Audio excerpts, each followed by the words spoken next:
Hi everybody, it's Craig. I'm one of the guides at CMH and I'm also the area manager here at CMH Adamance. I'm on our deck here on a beautiful spring day and I sure wish I was out skiing. I just want to say we really missed skiing with all of you this spring. Obviously it's some unprecedented and crazy times and we hope that you and your family and your friends are all staying healthy and doing really well.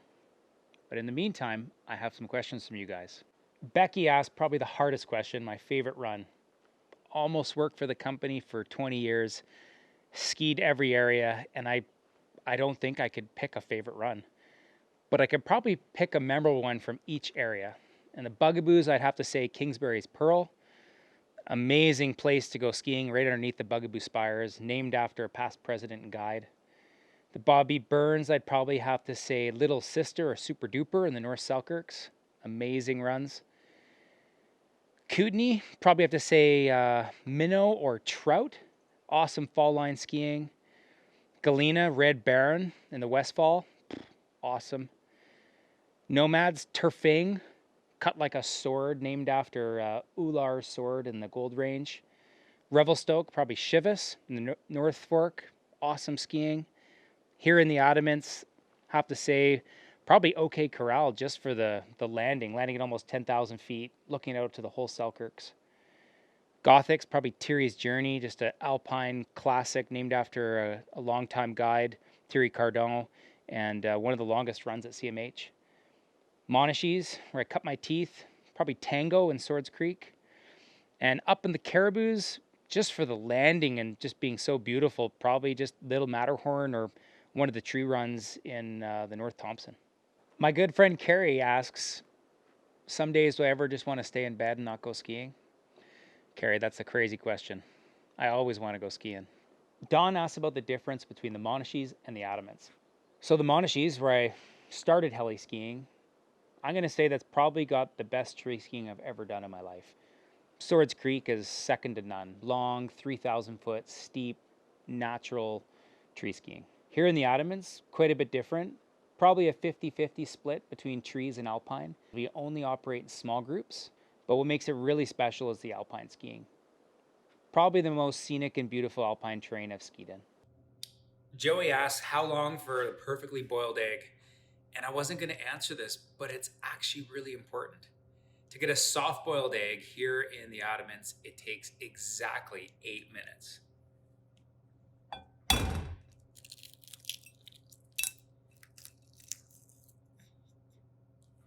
Perfect. How do you know if you're fit enough for heli-skiing?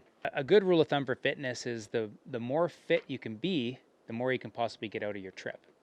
It's not a crazy extreme sport like everybody thinks it is. You don't have to be a world-class athlete, but just having a bit of endurance is going to go a long way. So I find for me, good prep for the season is I get on the bike. Doesn't matter if it's a mountain bike, a road bike, at the gym.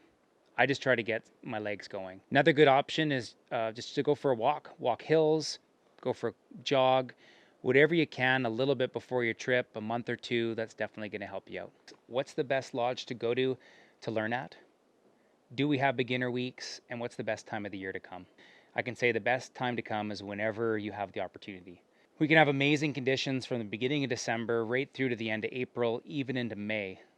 So whenever you find the time to come, that's a good time. What's the best lodge to go to? That's a good question. So we have 11 different areas, and each area does cater to a different type of skier. So the best thing to do is actually to call one of our sale agents to put you in the best area for your ability and for the experience you want to have. We do have powder intro weeks, and those are for people that are not beginner skiers, or people that are still good solid skiers with good technique but may not have a ton of backcountry or powder experience. And what we try to do during those weeks is access the terrain that's better for building our technique on. And we try to reduce the pressure of heli skiing. And more focus goes on learning and coaching from the guides. Phil asked a good question, and you totally stumped me, Phil. You asked what the most vertical skied in a regular program for a week-long trip. And I got to say, I'm not a big numbers guy. A good day of skiing is a good day of skiing, regardless of the vertical. But I did do some research, and you stumped our IT department. I tried to pull up the data, and I couldn't find it. But there's been some big weeks You know, it's not unheard of for a group to have done 75,000 meters, 250,000 feet. I did that here in the Adamants once. And in the privates, I just heard of a group that skied 100,000 meters in the Bobby Burns this year. So that's over 300,000 feet in a week. Big numbers. But a good day is a good day, regardless of the number. Spencer, Dylan, and Simon, you guys all asked questions relating to becoming a guide, certifications required to guide, and the steps that I took. So, what I'm going to do is actually direct message you guys because those are pretty big questions, but I'd love to have that conversation. The short answer is yes, you need to be certified to work for CMH as a guide. We hire guides through the ACMG, the IFMGA, and the CSGA. We do have tail guide positions that are uncertified, but those people are in the process of becoming a guide. Steps to take to become a guide, I think the big one is experience. The reason why we only hire certified guides is it takes a lot of training and experience to be able to travel through the mountains safely and effectively while achieving people's goals. And certification is the best way to achieve that.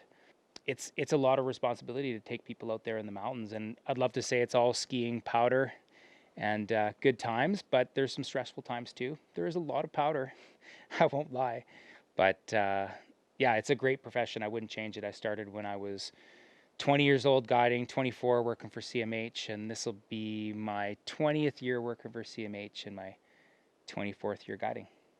Steve asks about the funniest story about a guest or a guide, and there's some funny stories out there. I think the two best ones are a guide that left his ski boots back at the lodge.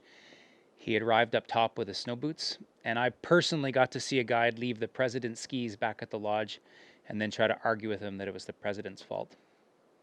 Didn't work out so well for him.